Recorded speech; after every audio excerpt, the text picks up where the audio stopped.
सामाजिक न्याय विभागावर अन्याय केला, अजित पवारांनी बजेट कमी केलं, इथं नरहरी झिरवाळ आहेत, बाकीचे माझे सहकारी आहेत, त्यांना विचारा चुकलं का, कुठं आपण कमी पडलो, आणि त्याच्यातून आम्ही सगळ्यांनी चर्चा केली आणि तिथून लाडकी बहीण योजना पुढे आली की अजित पवार पैसे सोडत नाही. अरे पैसे सोडत नाही काय, माझ्या खिशात पैसे घेऊन बसलोय. जाणीवपूर्वक आपलं सरकार आल्यापासून पद्धतशीरपणे बदनामी करण्याचा प्रयत्न करतात. काही आपला संबंध नाही. काहींनी काय स्टेटमेंट केलं की सामाजिक न्याय विभागावर अन्याय केला, अजित पवारांनी बजेट कमी केलं, इथं नरहरी झिरवाळ आहेत, बाकीचे माझे सहकारी आहेत, त्यांना विचारा माझ्या राष्ट्रवादी काँग्रेस पक्षाच्या इथं असणाऱ्या, बाहेर सगळीकडे ऐकत असणाऱ्यांना प्रत्येकाला माहिती पाहिजे. बाबांनो, यंदाचा 7,20,00,000 रुपयाचा अर्थसंकल्प महाराष्ट्राचा सादर करत असताना महायुतीच्या सरकारने जवळपास 40% गेल्या अर्थसंकल्पापेक्षा आपण अनुसूचित जमाती म्हणजे आदिवासी विकास विभागाला वाढून दिलं. नरहरी दिले की नाही? 41%. सॉरी, मी 40% म्हटलं. 41%. हे पुढे येतच नाही. कुणीतरी सांगतं अजित पवारांनी अन्याय केला, मग त्याच्यातनं माझा कार्यकर्ता थोडासा गडबडतो, थोडासा खचतो. त्याला माहित नसतं की नक्की काय.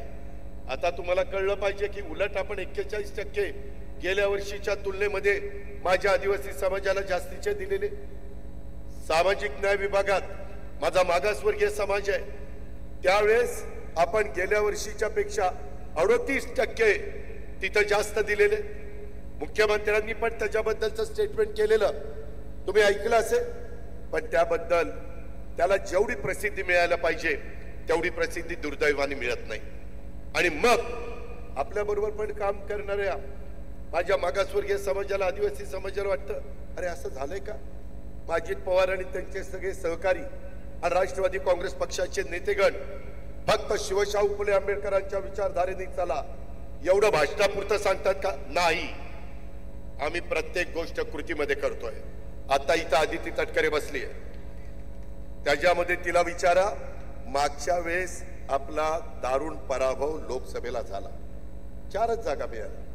आम्हाला सगळ्यांना सांगितलं एक जागा तुम्ही महादेवराव शिवणकरांच्या करता सोडा, नाहीतर तिथं राजेश विटेकरची उमेदवारी ठरलेली होती. आपण ऐकलं. शेवटी सगळ्यांना संधी मिळाली पाहिजे आणि त्याच्यातून 75% आपल्याला पराभव स्वीकारावा लागला. प्रांताध्यक्षामुळं एक जागा निवडून आली, 25% झाले आणि तिथं थोडस गडबड झाली. कार्यकर्त्यांच्या मनामध्ये चलबिचल झाली. अरे काय झालं, कशामुळे झालं, काय त्याच्यातनं आपलं चुकलंय का. आणि हे सगळं होत असताना आम्ही पण विचार केला, कारण आम्ही आज राजकारण करत नाही.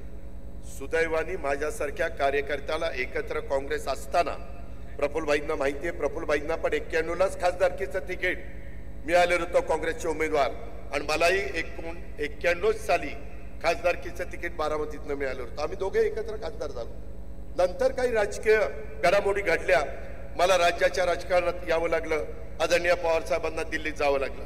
पण त्यावेळेस आम्ही काँग्रेसमध्ये आपण सगळे होतो आणि त्यानंतर 99ला स्थापना झाली. सांगायचं तात्पर्य की ह्या सगळ्या गोष्टी घडत असताना आता लोकसभेला फटका बसल्यावर शेवटी लोकांची नाडी ओळखता आली पाहिजे. काय केल्यानंतर पुन्हा आपल्या महायुतीला पाठबळ मिळेल, काय आपल्या चुकलं का, कुठं आपण कमी पडलो, आणि त्याच्यातून आम्ही सगळ्यांनी चर्चा केली आणि तिथून लाडकी बहीण योजना पुढे आली. जबाबदारी मोठी होती. अर्थसंकल्पामध्ये जवळपास 40 ते 45 हजार कोटी रुपये या कामाच्या करता, पण माझ्या गरीब महिलांच्या करता, ज्यांच्या हातामध्ये कधी असं महिन्याला पैसे डीबीटीद्वारे येत नाही, त्यांनाही वाटतं की मी पण काहीतरी माझ्या कुटुंबाकरता करावं, मुलाबाळांकरता करावं, स्वतः करता करावं, असं बघणारा मोठा वर्ग चांद्यापासून बांद्यापर्यंत महाराष्ट्रामध्ये आहे आणि तो महिला वर्ग आहे. आणि त्याच्यामुळे तो विचार आपण केला.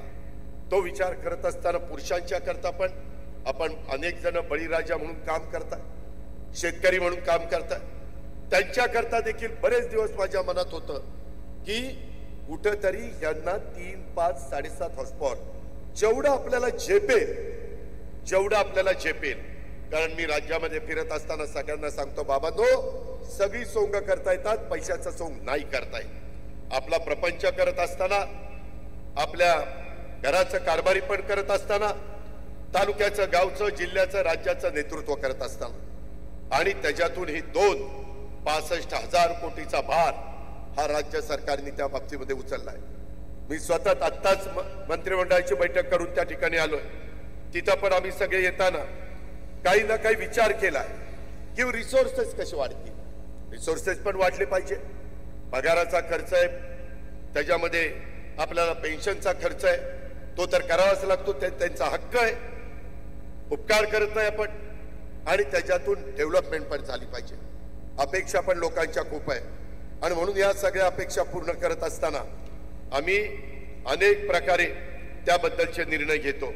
कधी कधी काही जण असं बातम्या सोडतात की अजित पवार पैसे सोडत नाही. अरे पैसे सोडत नाही काय, माझ्या खिशात पैसे घेऊन बसलोय. शेवटी राज्य सरकारने अर्थसंकल्प सादर केल्यानंतर पैसे पहिल्या तिमाहीत आम्ही 20% सोडतो, दुसऱ्या तिमाहीत 40% सोडतो, तिसऱ्या तिमाहीत 60% सोडतो, नंतर 80% आणि शेवट महिन्यात 100%. अशा पद्धतीचं ते नियोजन असतं. मित्रांनो, हे सगळं करत असताना मागच्या मंत्रिमंडळाच्या बैठकीत नरहरीला आठवत असेल की मागच्या आठवड्यात मंत्रिमंडळाच्या बैठकीत महाराष्ट्र राज्य अनुसूचित जमाती आयोगाला वैधानिक दर्जा देण्याचं काम आम्ही केलं. वैधानिक दर्जा. आणि त्याच वेळेस लक्षात आलं की अशाच पद्धतीनं आपल्या अनुसूचित जातीला पण दिलं पाहिजे, कारण आयोग होता परंतु वैधानिक दर्जा नव्हता. आम्ही सांगितलं की पुढच्या कॅबिनेटला विषय आला पाहिजे.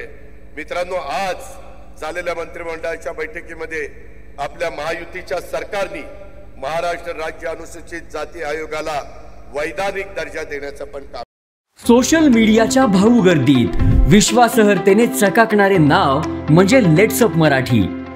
सगळ्यांना, सगळ्या नागरिकांना ती स्पीच, ती लेट्सअप वरील मुलाखती म्हणजे विचारांचा खजिना. त्यानंतरच्या निवडणुकीमध्ये मला सोडून गेले.